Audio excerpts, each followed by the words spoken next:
Hello, welcome to all of you. It's an important, a very updated webinar we will discuss today. And the speaker is Professor Gerd Bullmester, Senior Professor Rheumatology at the Charity Hospital It's University Bettina. in Berlin. He will discuss the artificial intelligence in clinical science, a very, very important aspect, and moving every day with some news. I would like to ask to Professor Gerd to start his presentation. And at the end of the presentation, we will have some question, and you can use either the chat or the question and answer to write your question, and will be offered to Professor Burmester. Please, Gerd. So thank you very much, Maurizio, for your kind introduction. And of course, the first question is, can you see my slides? Maurizio? Yeah? Can you see my presentation and my slides? Yes, sure. You Okay, can start so to because share. you never know, there might be still. Yeah, you're right. You're right. You can start to share, of course. So thank you very much. And it's really a great pleasure for me to give the seminar, not just only for physicians, but also to patients, of course, because basically it involves the patients as well. So thank you very much for moderating, Maurizio, and these are your affiliations. And I will just briefly introduce myself. So regarding ERN Reconnect, I'm the chair of the Patients Partnership Working Group and the member of the strategic board of ERN. And I'm working at the Department of Rheumatology and Clinical Immunology here in Berlin. And I will address today ChatGPT and more, and how artificial intelligence, we just say AI, will revolutionize medicine and the management of rare diseases. And I think we are really in midst of a revolution. And of course, for rare diseases, artificial intelligence really offers a lot of opportunities. Some people see only the dangers of artificial intelligence, but I think there are a lot of very good opportunities here in this area. So I would just like to start with a case study. So we have a resident here in the hospital at night, and he's taking care of a patient and doesn't really know what the patient has. It's really a complicated case. So he goes to one of the large language models, ChatGPT, Perplexity. But in this case, he goes to a DeepSeek, which he has on his smartphone, and he enters, well, my name is Fred, and I'm taking care of an unusual male patient who is 51 years old. He started with orbital swelling and later developed pancreatitis. He also has headaches and skin manifestations. His thyroid hormones are low. He does not have fever. Which diagnosis could this be? And now he enters this into, in this case, DeepSeek, and you see also this is the patient, of course, a fictitious patient on the left-hand side with the clinical features. What is the answer? And now DeepSeek says, well, Fred, and actually you see this is already on a first name basis. Your patient's presentation, orbital swelling, pancreatitis, headaches, skin manifestations, hypothyroidism, strongly suggests IgG4 related disease. Here's why. Now it gives the explanation. And of course, IgG4 related disease are part of the ERN Reconnect network. So it's an important disease, of course. What are the key features? Orbital swelling, pancreatitis, hypothyroidism, skin manifestation, headaches, and no fever. So it really helps us a lot here. And the poor Fred, who has no idea what the patient has, is now very smart, because I think the real and the correct diagnosis is offered. And now we can have other considerations, of course. It not necessarily has to be that disease. It can be sarcoidosis, lymphoma, ANCA-associated vasculitis. But you already see that this is much less likely. Now what to do, and DeepSeek offers some additional investigations like serum IgG4 levels, of course, biopsy, imaging, and also offers some ideas on treatment. So really, I think very helpful in this case for a poor resident who has no idea what this patient may have. But now let's go to the patient's perspective. Now we have a patient on the other side. And she also enters a large language model. I just chose perplexity here. And she says, my name is Marta. I'm 45 years old. And since a few months, I have problems with my hands, especially when it's cold. My skin around the mouth gets tight, and I notice small vessels in the skin of my face. I also have problems when swallowing larger pieces of food. Which disease could I have? Which doctor should I see? Because she's a little bit desperate since her general practitioner didn't really know what she has and asked her to see other specialists. But that takes quite some time because we have all these long waiting lists. So in this case, what does the large language model, in this case perplexity, answer? Well, it says, based on your symptoms, cold-induced hand issues, tight facial skin, and so on, it suggests CREST syndrome. And that stands for calcinosis, Raynaud's phenomenon, esophageal dysfunction, sclerodactyly, and telangiectasia. Well, while we do no longer use CREST as an official term, but everyone still knows what is behind it, namely the more limited form of systemic sclerosis. So this is really quite helpful for our patient.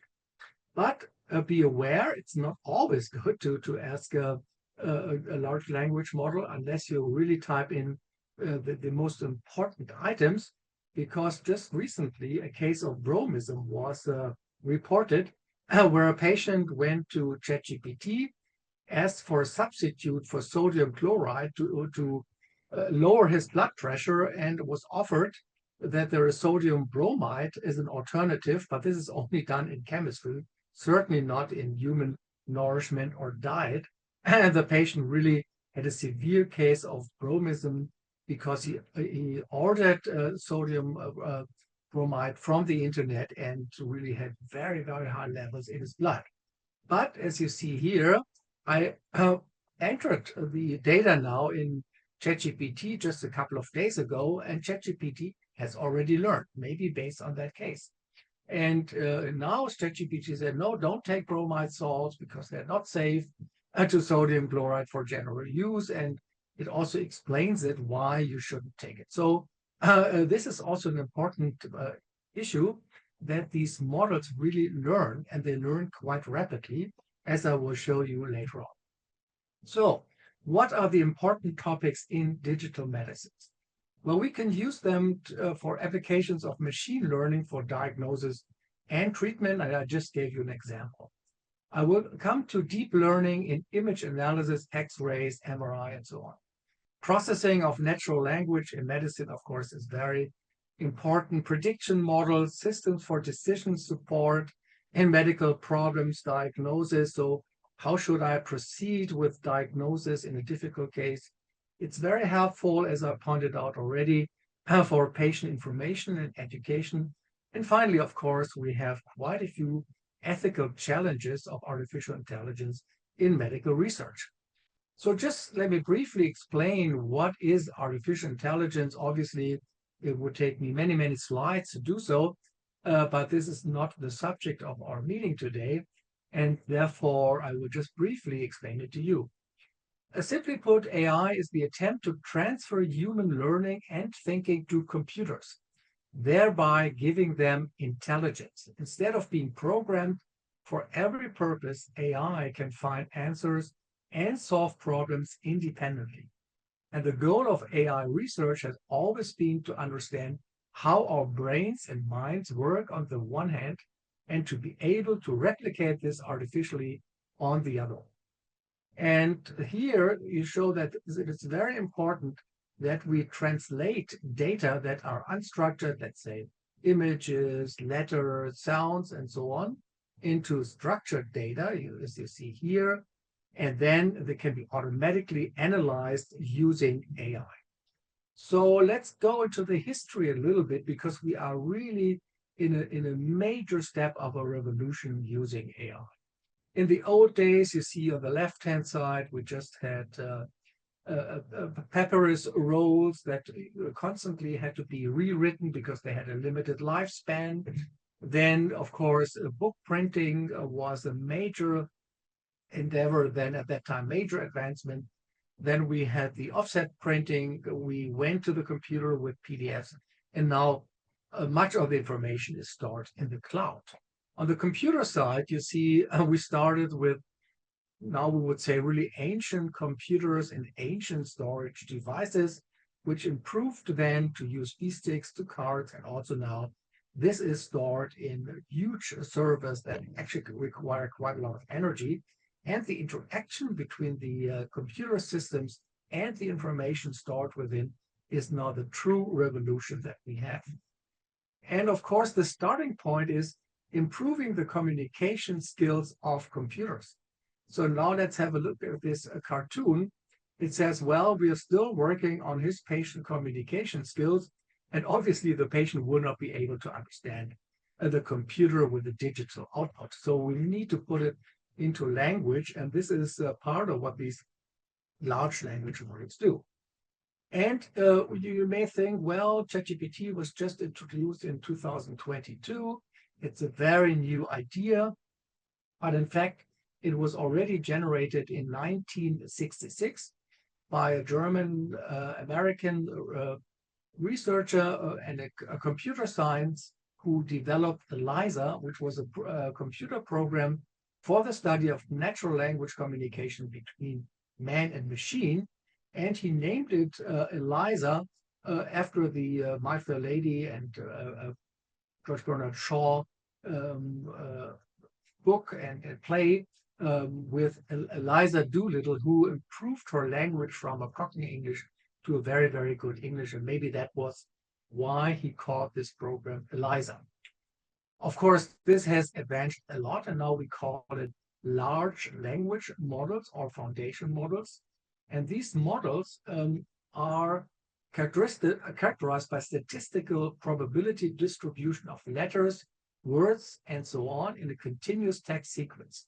They are trained, they're used for prediction, e.g. of the word sequences. And as I mentioned, the revolution in computer science allows us to really investigate and incorporate hundreds of billions of parameters, corresponds to the statistical model of a language.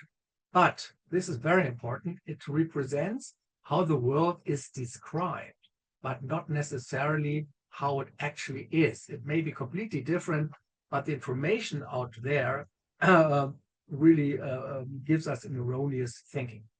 And ChatGPT is one example of a large language model trained for dialogues, natural language interface to an extremely powerful language model. And you see how it is really has evolved now, really having 1 trillion of parameters of transformer-based in the transformer-based language models.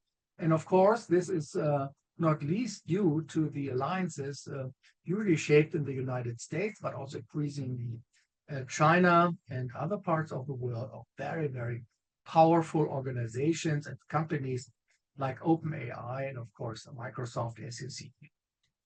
Well, we need to know a little bit about the background, and an important basics are the so-called embedding. So we have vectors, series of numbers that map how often a word occurs in connection with other words.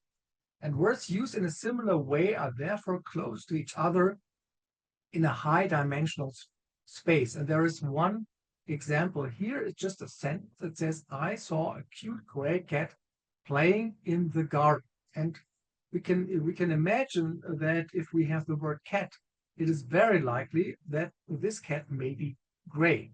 And very often a cat is supposed to be cute. And a cat plays. And where does it play? In the garden, and so on.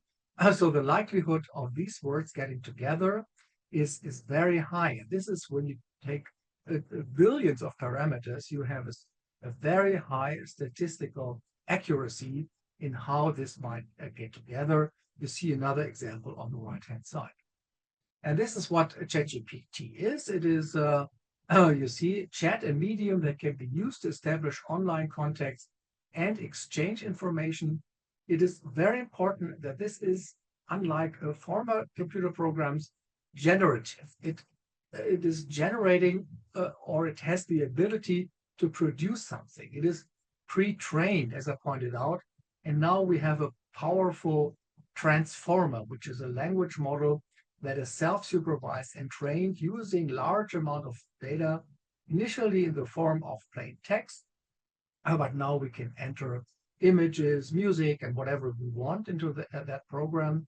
And it is an AI architecture that learns by paying attention to the relationships between pieces of information all at once, instead of step by step. And here you see the huge development of ChatGPT by OpenAI just within a few years. And the hallmark was actually in 2022 when it was really basically open to the public. And you see here how this model has evolved. And currently we have ChatGPT 5 available and use that quite a bit. So what can we use it for in daily life? So content work, explanation of terms, structuring, and analysis of field knowledge. So we can just enter, we used to Google many words, but now we can also enter them into ChatGPT. It will immediately explain to us what it means. It is also very helpful in order to create summaries. So we have a huge article, or we want to know the essence of the article. It will summarize it in a few words so that we don't lose time to read a huge article if it's not necessary. Explanation and classification of text and formulations and evaluation of text, and also of data and images. I will show you example. We can also use it for creative content work, for brainstorming, creating essay titles, and creating basic structures for events, for words, text, and so on. And text work is very important. We can obviously create text and translate it into different registers, into different languages. We can write doctor's letters, draft applications to health insurance companies, editing and proofreading, and also to create abstracts. It is also very helpful in educational assistance and support, and I use it quite a bit for my students to create teaching materials and to create individual learning aids and inclusion and role playing and simulations. And it's really very, very helpful in education as well. So I will just give you one example, something which most residents don't really like. There is a patient, you see this here, basically has a dermatomyositis, is in need of a new treatment. In this case, the patient really needs rituximab because all the other drugs have failed. But rituximab is not approved in Germany for that indication, and I guess not, basically not in any country for that indication. However, it is life-saving in this patient. So we need to address the health insurance company for approval of that expensive drug. And based on the keywords I just put into on the left-hand side, it is writing a very, very polite letter incorporating all the information about the patient and why what is the rationale between this new drug and so on. So, of course, it is very important that we cannot enter the real data of that patient, like the name, the birth date, and so on. Because of data protection issue, we need to have fictitious names so that the patient cannot be traced. Another example is, well, we just want to write quickly a doctor's letter. We have just a few items here on the top, which we dictated into the computer. And now ChatGPT is really organizing a nice and very polite letter to the referring physician. And when I did this, I discovered that on its own, actually, ChatGPT also added the diagnosis and plan for that patient, which I hadn't really asked for, but I found it was quite helpful in order to communicate with the referring physician. The next point is, well, people may say, well, this is just a computer, and we'll still remember from the old days this mechanic voice of a computer, which is no longer the case. So the voice is like a real human being nowadays, which of course is also a difficult issue. And here in this study, questions were generated, and they were either answered by physicians or by a chatbot like ChatGPT, for instance. And you will see here in this study that surprisingly, the answers by ChatGPT amounted to 9.8 times higher prevalence of empathetic or very empathetic responses of the chatbot. So the patients actually liked the answers given. Of course, the patients didn't know this, otherwise they would have maybe thought otherwise, but not knowing this, they really preferred the answers given by the chatbot. And what about clinical cases and diagnosis? This is just one interesting article that gave very, very difficult cases, both to sort of experienced doctors and physicians. And you see here how on the right-hand side, the number of correct answers, and this was by far surpassed by ChatGPT 4 at that time, with much more accurate correct answers than given by the physicians. And another interesting study not presented too long ago was published in JAMA Network. Here, 26 attending physicians and 24 resident physicians were also presented with very difficult cases, and they could either use 50% use ChatGPT as a help to solve these cases, and 50% of the population of physicians did not have ChatGPT, just what they usually had in order to diagnose these patients. And which group did better? And you see on the right-hand side, well, there was basically no difference if the group of physicians had used ChatGPT or not. But, and there is a strong but, when it was compared what the large language model, in this case ChatGPT, did on its own without the physicians, it was really striking and mind-blowing that ChatGPT alone was much better than the doctors. And that was even picked up by the New York Times. And it said, well, do we still need doctors and the physicians to be going out of the job? This is, of course, a very provocative statement, but I think we will have to think about how these large language models will be involved in diagnosing, especially rare diseases, complex diseases. Okay, other extreme possibilities which we can use a lot in teaching and also in daily life is to illustrate. You can basically ask ChatGPT any question, but it cannot have to be to do with violence. That is luckily refused by ChatGPT. But here I asked ChatGPT, just draw me a man with 3 legs, or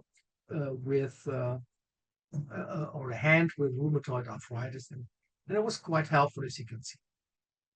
Obviously, you can also use it to generate nice paintings. You would think, well, this was Klimt on the right-hand side, Miro, Klimt on the left-hand side, Miro on the right-hand side. I asked ChatGPT actually write me rheumatoid arthritis or paint me rheumatoid arthritis in the style of Klimt and Miro, and that's what it did.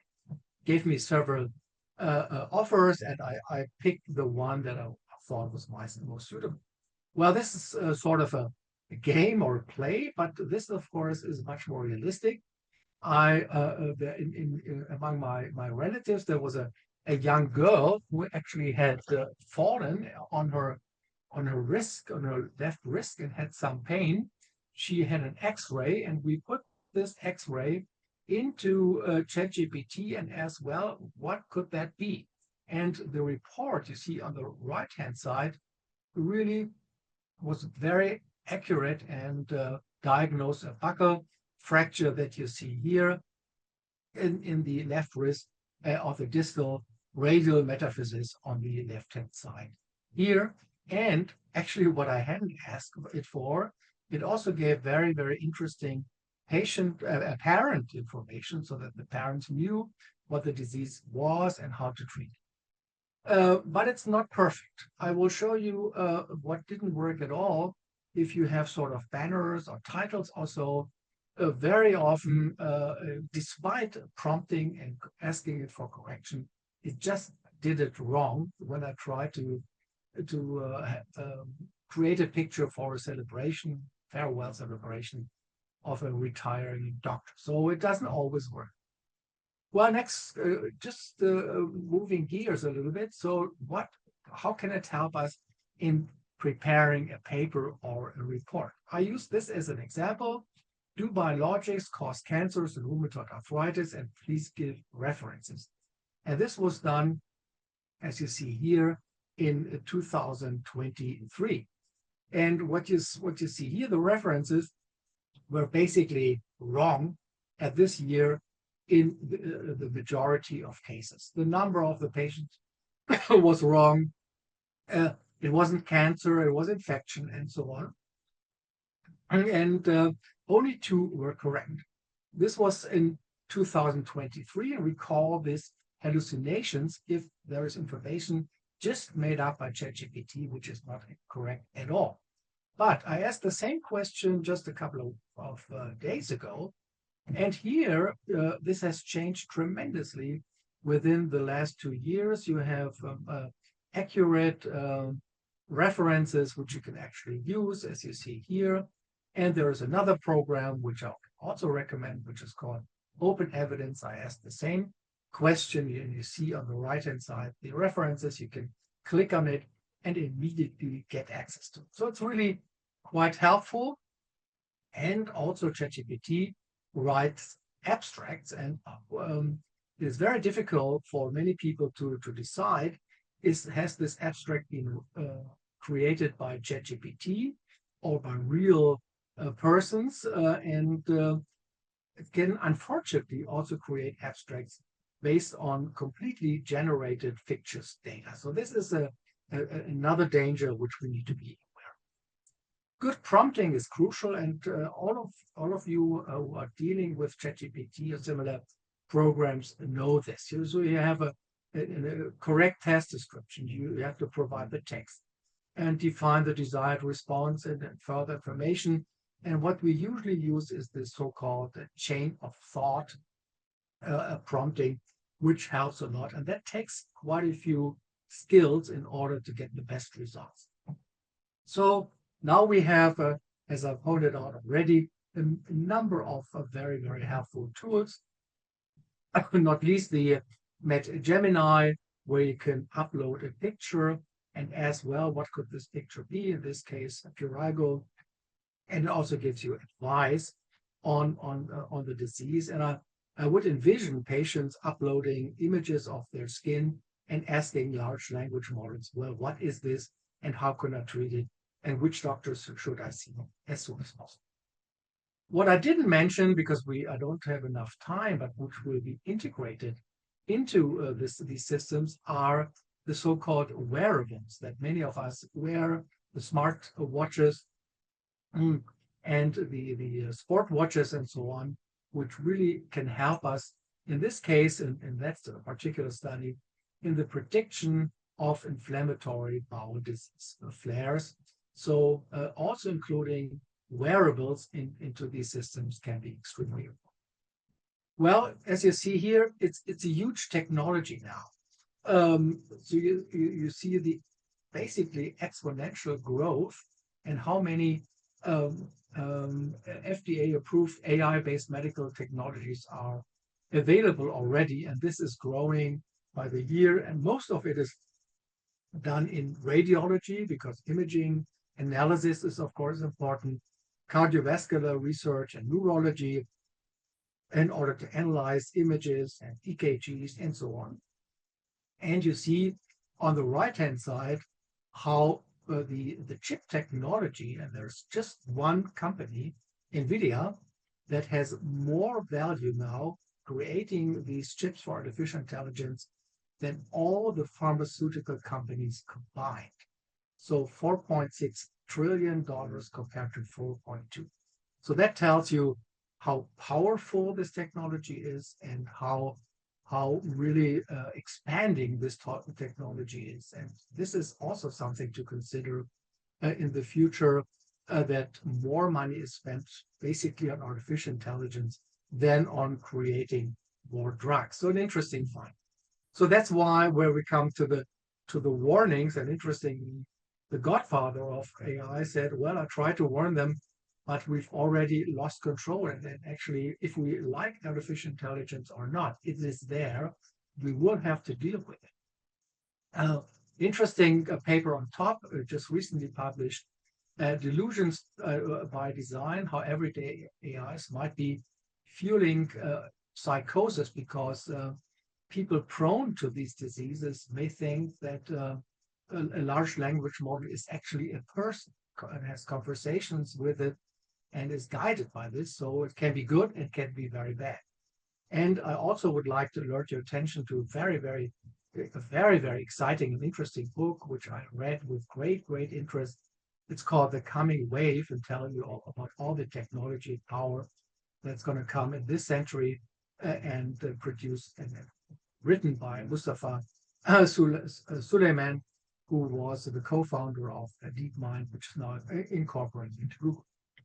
So therefore, we need, of course, now guidelines to address opportunities, but also risk and responsible use. You see here the table of the contents of our university clinic, where we have an SOP which deals with how to deal with these chatbots and how to use them wisely and also ethically and also in a data protective manner. So this is very important.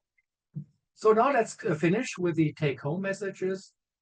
AI is transforming medicine regarding diagnosis, treatment, patient education, and research support.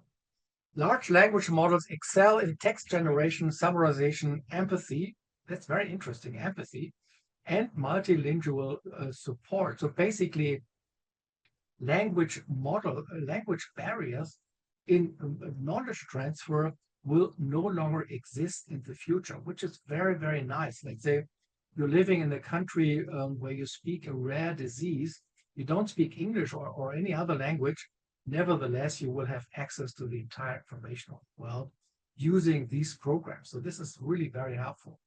Opportunities, efficiency, scalability, reactivity. I told you about the absolute risk of hallucinations, of privacy, copyright, ethics. Therefore, compliance and ethical use are essential. The results must always be checked by humans. You cannot take what is presented just for granted. I told you the example about the sodium bromide. And AI support does not replace physicians. I added a yet question mark here because there are colleagues who think that many physicians will be replaced in the future. So let's think about it. However, collaboration is the key to success. And so I think, and this is my very final slide, we will probably face the situation, and I know this from my own clinic, that patients come up to me already with a preformed diagnosis and treatment wishes based on Chat-GPT and other large language models. And here we have, well, the patient also wants a second opinion from an AI. And with these words, I thank you very much and will be happy to answer any questions then. Thanks a lot. Thank you very much, Gerd, for this wonderful presentation that from the technical point of view, because many of us do not know really how the process of enrichment of the artificial intelligence goes over the time and grow and grow and grow. Anyway, what I think in your presentation, we have a couple of questions, very interesting questions.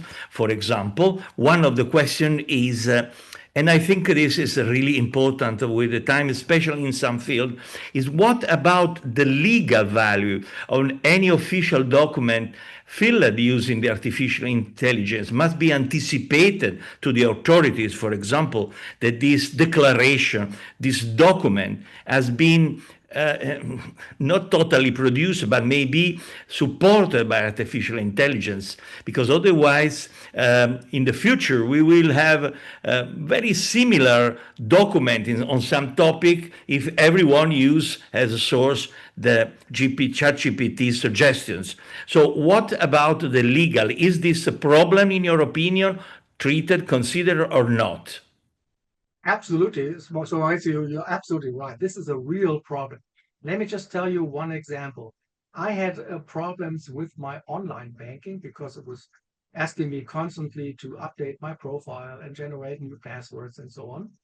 But I couldn't get access to some of this information with my old password. And so I went to this bank and entered into the chat box what I really had on my mind and what I needed to do in order to get access actually to my bank account again. And I got a lot of information, but it didn't really pertain to what I had really asked. There were even fictitious names on it, and I just found out, and it was all created by artificial intelligence. There was not a human being in the bank that I was asking that question for.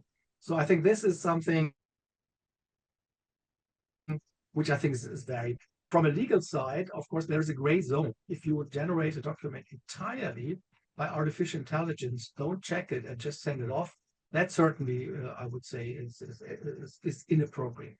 But let's say the example I showed you, creating a letter to the health insurance company based on solid and information, but putting it into polite words and adding appropriate references. I think we all know that we are busy doctors and we like to spend our time caring for patients and helping them rather than writing elaborate letters to insurance companies. So if it helps us and gives us free time now to which is now dedicated to our patients, I think this is absolutely appropriate if we have checked the content of the letter. And it's also interestingly very polite.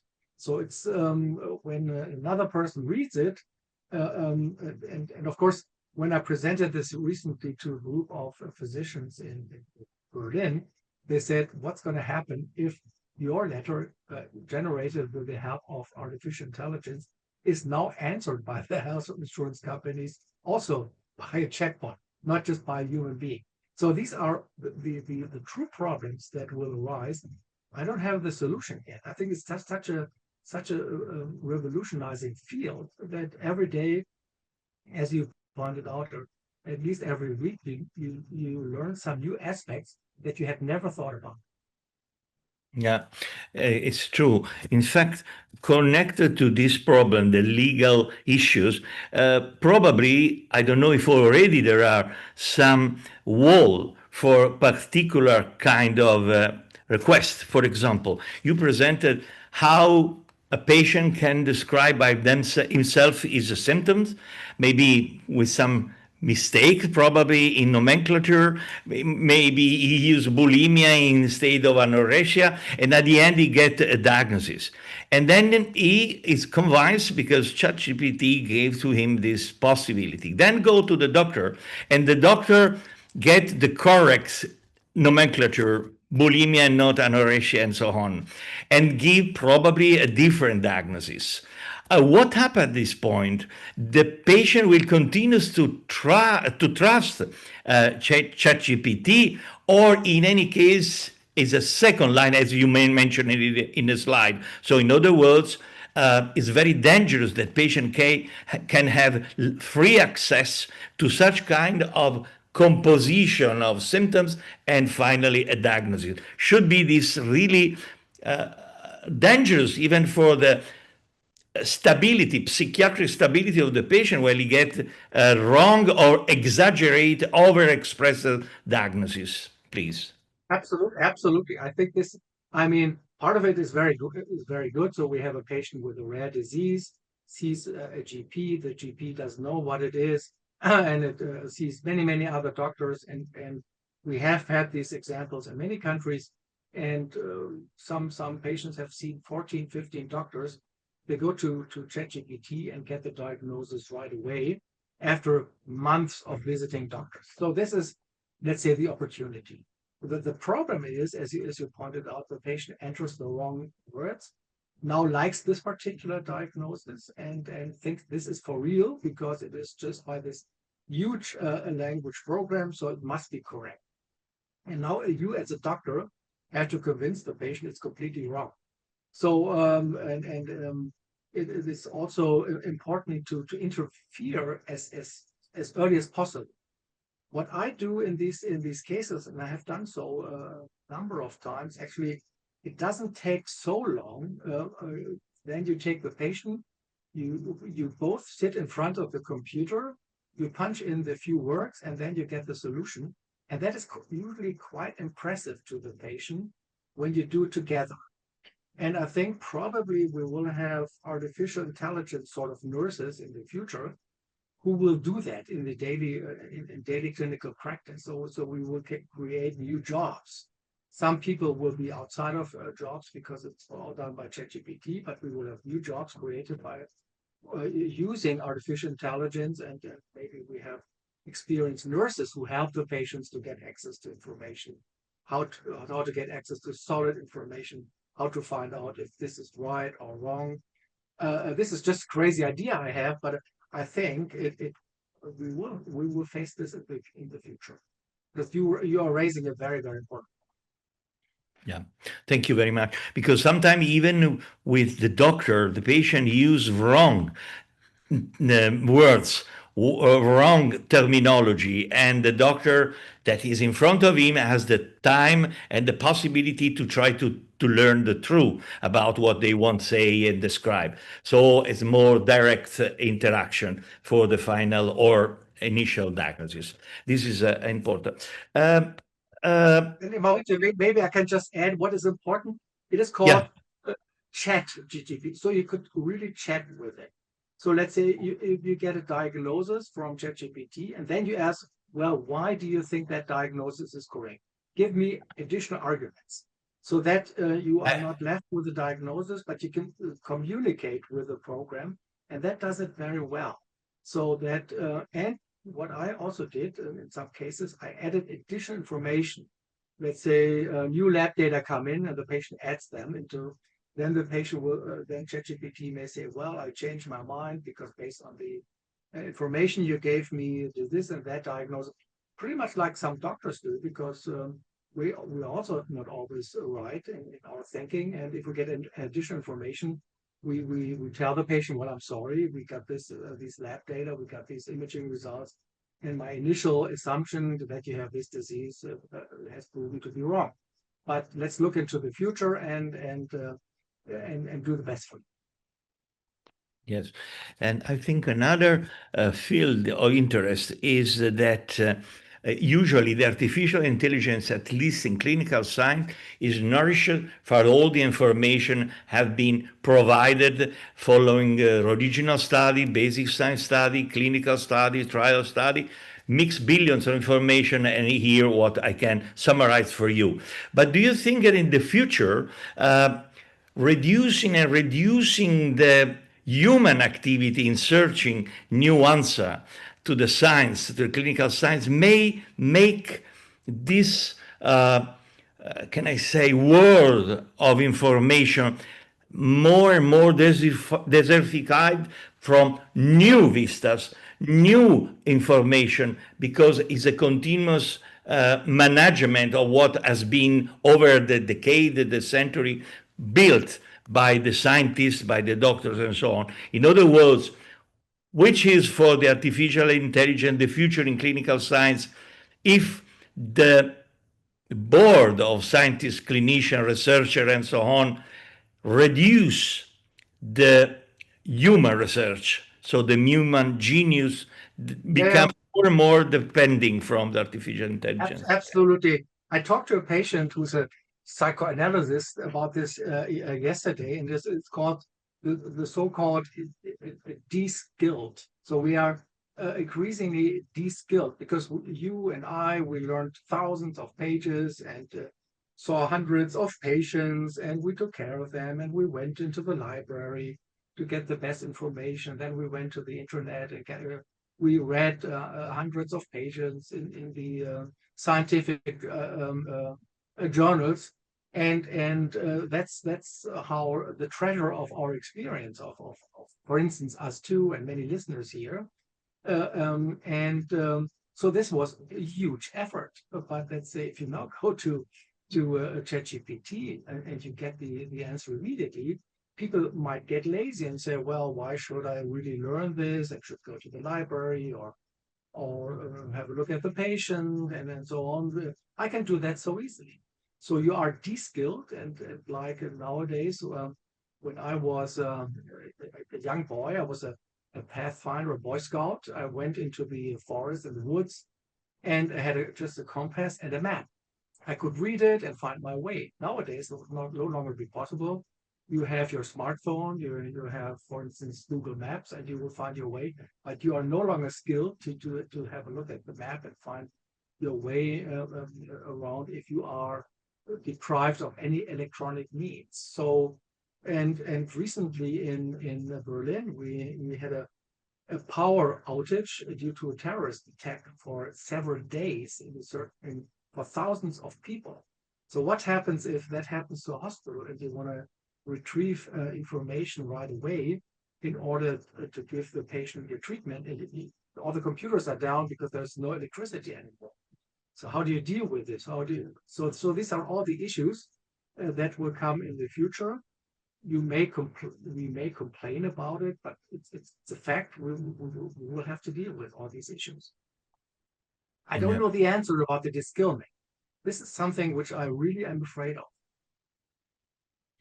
Okay, here I think there is a question, but I cannot see because a mail, she mailed. And let me go to the mail because usually the questions are direct here.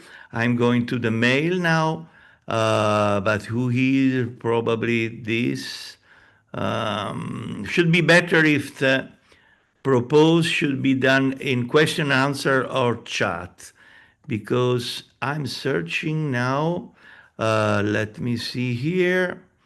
In my mail, I don't know if it was sent to my mail or in other directions, because in the chat, say I email on my question in Yeah, advance. I see it. Yeah, but I don't know maybe the colleague can enter, or the listener can enter this into the chat.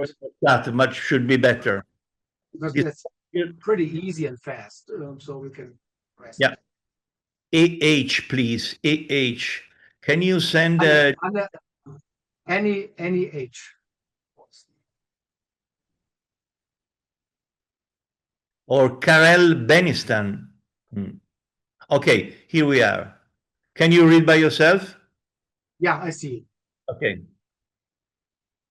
Yeah, first question is very important. How could it